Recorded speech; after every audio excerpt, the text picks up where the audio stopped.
De retour sur le plateau Web TV du Salon des entrepreneurs Lyon-Auvergne-Rhône-Alpes. Avec nous, l'une des intervenantes de la grande plénière de cet après-midi, Startup Factory. Avec nous, Juliette Jarry. Bonjour. Bonjour. Merci beaucoup de venir nous voir à la sortie de cette plénière. On va pouvoir en parler et notamment parler de cette nouvelle région. Vous êtes vice-présidente de région Auvergne-Rhône-Alpes, déléguée à l'économie de proximité, au commerce, à l'artisanat, aux professions libérales et au numérique. Tout à fait. Alors au niveau de cette nouvelle région, quels sont les grands axes qui vont permettre à ces entrepreneurs de se sentir bien sur leur territoire ? Écoutez, je pense qu'on a déjà la deuxième région en France en matière de création d'entreprises.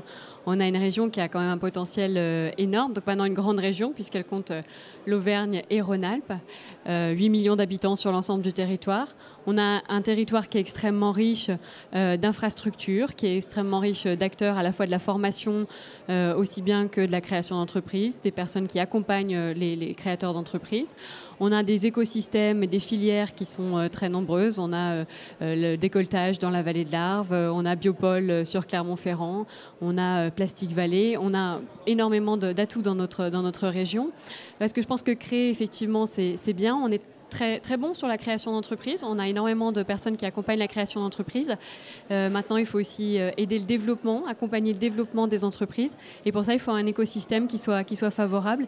Et la région Auvergne-Rhône-Alpes est vraiment là pour accompagner les entreprises de la création à l'amorçage, au développement, à l'international. Je crois que vraiment sur tous ces aspects-là du développement d'une entreprise, la région a vocation à les accompagner.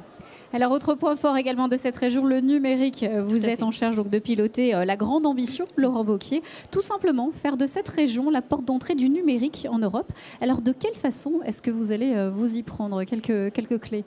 Alors, on revient juste d'un voyage aux États-Unis, à San Francisco, où on est allé dans la Silicon Valley voir quelles étaient les initiatives qui existaient là-bas. L'objectif était aussi de permettre à des entreprises de la région de rencontrer des acteurs du numérique, de rencontrer des incubateurs, parce que on ne pitche pas et on ne démarche pas les investisseurs aux États-Unis de la même manière qu'on le fait en France. Il y a des codes. Donc, on les a accompagnés aussi dans leur contact avec les interlocuteurs là-bas. Donc, c'était à la fois de prendre des idées avec tout ce que ça a de passionnant, d'excitant, de motivant, le dynamisme qui est très, très important aux États-Unis, avec un certain nombre aussi de choses qui ne sont pas forcément applicables en France et qu'on ne souhaiterait pas forcément appliquer. Mais en tout cas, ça nous a donné une idée de l'écosystème aux États-Unis qui va nous permettre d'enrichir notre réflexion et notamment dans le cadre du campus, alors pour l'instant qui est un nom de code, campus européen des métiers du numérique. On a aujourd'hui 6 à 7 000 postes qui sont non pourvus sur ce secteur. Dans le contexte actuel du chômage en France, on se dit qu'il y a peut-être quelque chose à faire pour mettre en face des offres à pourvoir, des profils diplômés. Donc on souhaite vraiment avoir une action très très importante sur la formation en matière de numérique. Formation initiale mais aussi formation continue, puisqu'on a un certain nombre de salariés en poste qui doivent réactualiser leurs compétences. On sait que ça bouge très très vite. Donc la région a vraiment vocation à accompagner sur cette question-là. Et aussi de service aux entreprises, puisqu'on est dans une période aujourd'hui où effectivement tout bouge très vite et les entreprises doivent être accompagnées sur la transition numérique, quelle que soit leur taille et quel que soit leur secteur d'activité.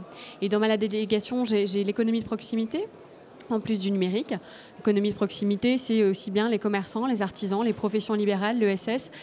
Sur ce pan-là de notre économie, on doit aider les acteurs à se professionnaliser et à vraiment anticiper sur ce virage numérique. Donc concrètement, pour faire un petit peu le bilan de ces différentes actions, même avec ce voyage aux États-Unis, quel recul vous prenez aujourd'hui ? Quels sont les atouts et les faiblesses de cette région que vous récupérez depuis peu ? Alors, on a une région qui est très très riche, on a des infrastructures, on a des acteurs, on a des formations. Aux États-Unis, on nous disait d'ailleurs que dans les plus grandes entreprises de la Silicon Valley, il n'y en a pas une qui n'a pas dans son top 5 un Français. Donc je pense qu'on peut être très fiers de ça. On a des vraies compétences, des écoles d'ingénieurs très très performantes.